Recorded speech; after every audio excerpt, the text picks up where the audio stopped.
கடாயில் பாதி நல்லெண்ணெய் பாதி கடலெண்ணெய் விட்டுருக்கேன். இது வத்தல், காஞ்ச வத்தல் ஒரு 30 வத்தல் எடுத்துருக்கேன். இப்போ கருவேப்பிலை பொடி தயார் பண்ணுறது எப்படின்னு பார்க்கலாம். இந்த வத்தல் நல்ல எண்ணெயிலே நல்லா முங்குத மாதிரி வச்சு வேகணும். கொஞ்சம் எண்ணெய் கம்மியாக விட்டிங்கன்னா இந்த பொடி நம்ம நினச்ச மாதிரி நல்லா வராது.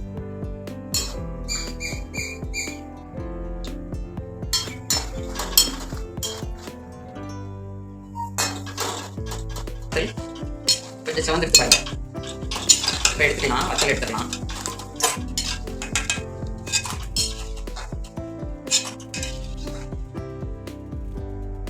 இந்த எண்ணெய் கருவேப்பிலையை கொஞ்சம் கொஞ்சமாக சேர்த்து வறுக்கணும். போது கொஞ்சம் தீயை குறைச்சிக்கோங்க, என்ன சுற்றி எல்லாம் தெரிக்கும்.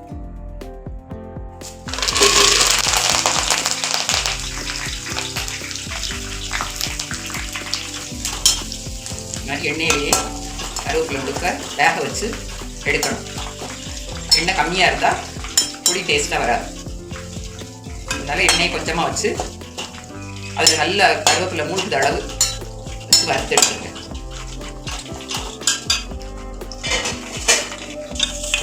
இந்த மாதிரி நல்ல இந்த கருவேப்பிலை கிறிஸ்பாக ஆகணும்.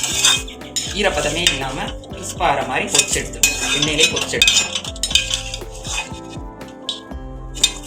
எண்ணெய் இடையில காணலைன்னா திரும்ப கொஞ்சம் விட்டுக்கலாம்.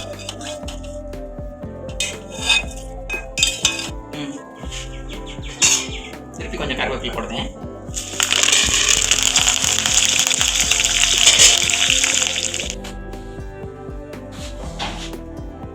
வத்தலை சொல்லலாம், மிளகா வத்தலை மிக்சியில் போடுவேன். அதோட உப்பு பாருங்க, வத்தல் காரத்துக்கு தகுந்தபடி உப்பு போட்டுக்கோங்க. இது ரெண்டையும் சேர்த்து முதல்ல பவுடர் பண்ணிக்கணும்.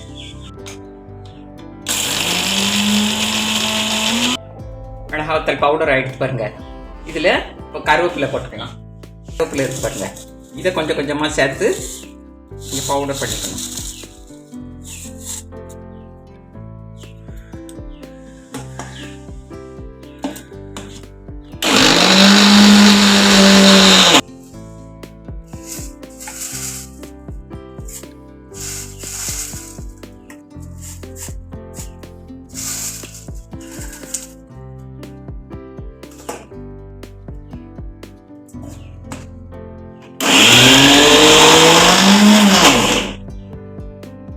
கருவேப்பிலை போட்டு பொடிச்சோடனே இந்த மாதிரி தண்ணியாயிரும். அதுக்கப்புறம் இங்கே பூண்டு ஒரு 10-15 பல் பூண்டு நல்லா உரித்து நறுக்கி வச்சுக்கோங்க. அந்த பூண்டு இப்போ காட்டுறேன் பாருங்க. நறுக்கி வச்சுருக்கேன் பாருங்க. இந்த மாதிரி நறுக்கி வச்சுட்டு இந்த பூண்டை அதில் போட்டு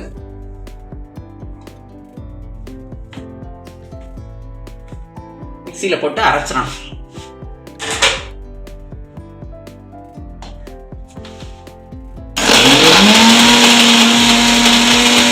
பாருங்க பொடி எப்படி வந்துருக்கு பாருங்க, நல்லா கட்டி ஆயிடுச்சா.